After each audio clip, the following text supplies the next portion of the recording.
سر سید احمد خان نے حکومت کو یہ باور کرایا، یعنی کہ ان کو یہ یقین دلایا کہ برصغیر میں کم از کم 2 قومیں آباد ہیں، ایک مسلمان اور دوسری ہندو قوم۔ مسلمان ہر لحاظ سے ایک الگ قوم ہیں کیونکہ ان کی تہذیب، ثقافت، زبان اور زندگی کا فلسفہ ہندوؤں سے جدا ہے۔ اس کے بعد انہوں نے مسلمانوں کی تعلیمی اور سیاسی میدان میں ترقی کے لیے جدوجہد کا آغاز کر دیا۔ اس سلسلے میں تعلیمی ترقی کے لیے MAO ہائی اسکول اور کالج کا قیام اہم اقدام تھے۔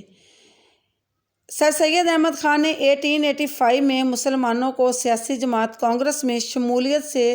منع کر کے ان کے سیاسی حقوق کا تحفظ کیا، کیونکہ sir Syed Ahmad Khan already representative government کا جو کنسیپٹ تھا اس کو رد کر چکے تھے، کیونکہ کانگریس کا شروع دن سے ہی یہ مطالبہ تھا کہ نمائندہ حکومت کا قیام عمل میں لایا جائے،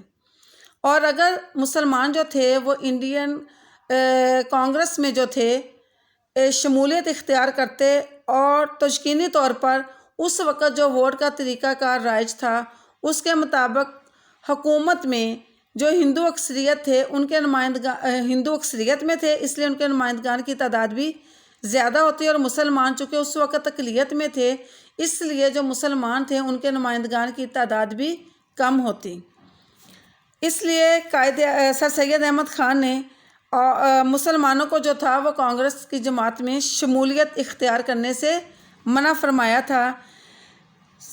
مسلمانوں کی سیاسی ترقی کے لیے سر سید احمد خان نے محمدن ایجوکیشنل کانفرنس کا جو پلیٹ فارم تھا مہیا کر کے مسلمانوں کے لیے جو سیاسی ترقی کا جو راستہ تھا وہ مزید ہموار کر دیا۔ بعد میں سر سید احمد خان کے اسی نظریے پر ڈاکٹر علامہ محمد اقبال اور قائد اعظم محمد علی جناح نے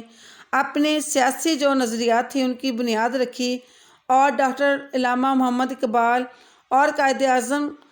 نے بعد میں اس جو سر سید احمد خان کا جو سر سید احمد خان کا 2 قومی نظریے کی آبیاری کی۔